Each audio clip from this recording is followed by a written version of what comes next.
Selamat malam, saudara-saudari dalam Yesus Kristus. Selamat bertemu kembali dalam renungan malam. Ye shall receive power, atau engkau akan menerima kuasa, oleh Ellen G. White, tanggal 11 September 2025. Mari kita berdoa. Bapa kami yang di sorga, Allah pencipta langit dan bumi, laut dan segala isinya, satu-satunya Allah yang benar, yang kami sembah selalu melalui anak-Mu Yesus Kristus. Kami bersyukur dan berterima kasih atas penyertaan dan perlindungan Bapa sepanjang hari dalam setiap aktivitas maupun pekerjaan kami. Pada saat ini, kami siap mendengarkan firman-Mu. Mohon karuniakan Roh Yesus Kristus dalam hati kami, sehingga dapat mengerti firman-Mu dan menghidupkannya dalam kehidupan kami sehari-hari. Besertalah dengan kami sepanjang malam ini, ya Bapa. Kami persembahkan doa ini di dalam nama Yesus yang adalah Tuhan dan Juru Selamat kami. Amin. Renungan malam ini akan dibacakan oleh Ibu Mary Rumengan. Kepada Ibu Mary, kami persilahkan. Terima kasih. Selamat malam. Renungan malam kita pada hari ini, 11 September 2025, dengan judul Salomo. Ayat ini terdapat dalam 1 Raja-Raja 3 ayat 7-9. Maka sekarang ya Tuhan Allahku, Engkaulah yang mengangkat hamba-Mu ini menjadi raja menggantikan Daud, ayahku, sekalipun aku masih sangat muda dan belum berpengalaman. Demikianlah hamba-Mu ini berada di tengah-tengah umat-Mu yang Kau pilih, suatu umat yang besar, yang tidak terhitung dan tidak terkira banyaknya. Maka berikanlah kepada hamba-Mu ini hati yang faham, menimbang perkara untuk menghakimi umat-Mu dengan dapat membedakan antara yang baik dan yang jahat, sebab siapakah yang sanggup menghakimi umat-Mu yang sangat besar ini? Nama Yehova sangat dihormati selama paruh pertama pemerintahan Salomo. Kebijaksanaan dan kebenaran yang diungkapkan oleh Raja menjadi saksi bagi semua bangsa tentang keagungan sifat-sifat Allah yang Ia layani. Untuk sementara waktu, Israel bagaikan terang dunia yang menunjukkan kebesaran Yehova. Bukan para hikmat yang luar biasa, kekayaan yang luar biasa, kuasa yang luas dan ketenaran yang dimilikinya, terletak kemuliaan sejati dari awal pemerintahan Salomo, melainkan pada penghormatan yang ia bawa bagi nama Allah Israel melalui penggunaan karunia-karunia surgawi yang bijaksana. Seiring berlalunya waktu dan ketenaran Salomo semakin meningkat, ia berusaha untuk menghormati Allah dengan menambah kekuatan mental dan rohaninya dan dengan terus membagikan berkat-berkat yang diterimanya kepada orang lain. Tak seorang pun yang lebih memahami daripada dirinya bahwa melalui perkenan Yehova lah yang ia memperoleh kuasa hikmat dan pengertian, dan bahwa karunia-karunia ini dianugerahkan agar ia dapat memberikan kepada dunia pengetahuan tentang Raja segala raja. Salomo menaruh minat khusus pada sejarah alam, tetapi penelitiannya tidak terbatas pada satu cabang ilmu saja. Melalui studi yang tekun terhadap segala ciptaan, baik yang bernyawa maupun yang tidak bernyawa, ia memperoleh gambaran yang jelas tentang Sang Pencipta. Dalam kekuatan alam, dalam dunia mineral dan hewan, dalam setiap pohon semak dan bunga, ia melihat wahyu hikmat Allah, dan ketika ia berusaha untuk belajar lebih banyak lagi pengetahuannya tentang Allah dan kasih-Nya kepadanya terus bertambah. Dikutip dari Prophets and Kings halaman 32 dan 33. Demikianlah renungan malam kita pada hari ini. Terima kasih, Tuhan Yesus memberkati. Terima kasih atas penata layanan Ibu Mary. Tuhan Yesus memberkati. Salomo adalah putra Raja Daud dan Batseba yang menjadi Raja Israel paling berhikmat atau bijaksana dan juga kaya. Ia naik tahta dengan dukungan Nabi Nathan dan Batseba, meskipun sempat ada perebutan kekuasaan oleh saudaranya Adonia. Setelah diurapi oleh Imam Zadok, Salomo meminta hikmat kepada Tuhan untuk memerintah dengan adil. Dan Tuhan memberinya hikmat atau kebijaksanaan, bahkan lebih lagi dengan memberinya kekayaan dan kejayaan. Salah satu contoh hikmatnya adalah saat menyelesaikan sengketa dua wanita yang memperebutkan seorang bayi. Juga dari negeri jauh, Ratu Sheba pun datang menguji dan mengakui hikmat serta kekayaannya. Salomo membangun bait suci di Yerusalem selama 7 tahun dengan kemegahan luar biasa. Ia dikenal sebagai raja terkaya dan paling berkuasa di zamannya, dan bangsa-bangsa datang untuk mendengarkan hikmatnya.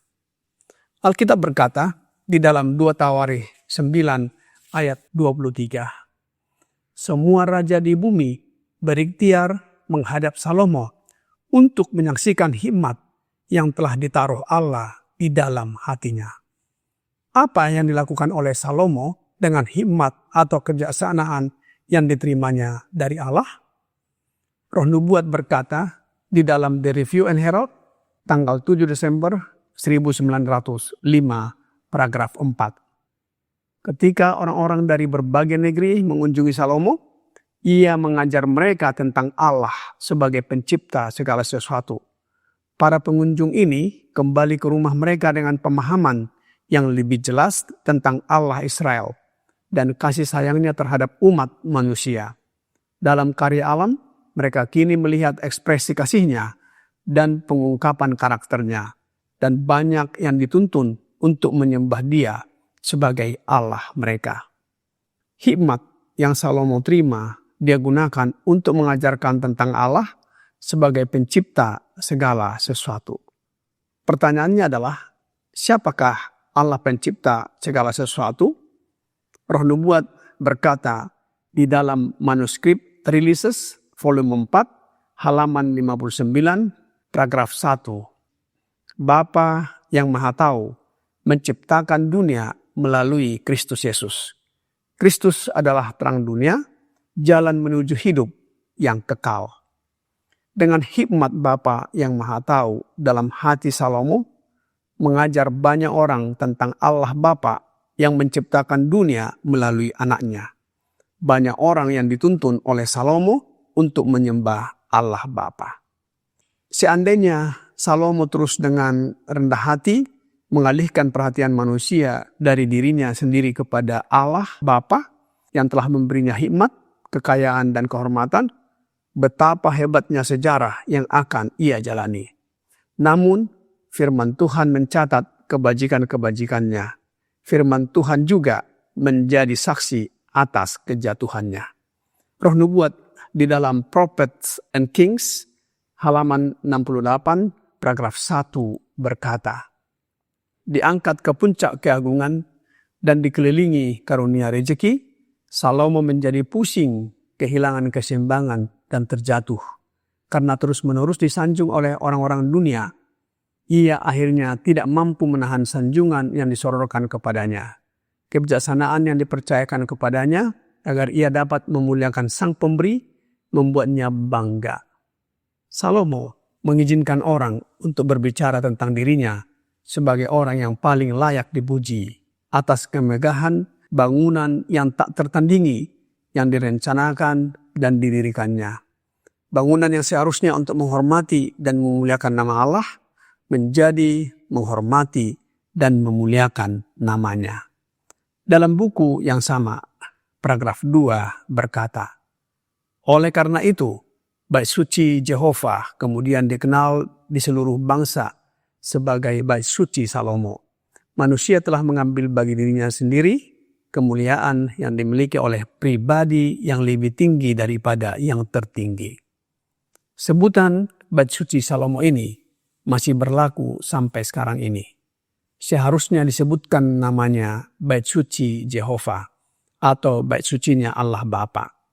Inilah kebesaran dari Raja Salomo karena hikmat yang luar biasa yang diberikan Allah Bapa kepadanya melalui Yesus Kristus.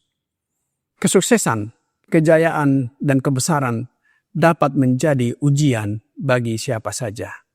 Salomo diberkati dengan hal-hal tersebut, tetapi ia akhirnya jatuh dalam dosa karena menikahi wanita asing yang membawa pengaruh buruk terhadap kehidupannya.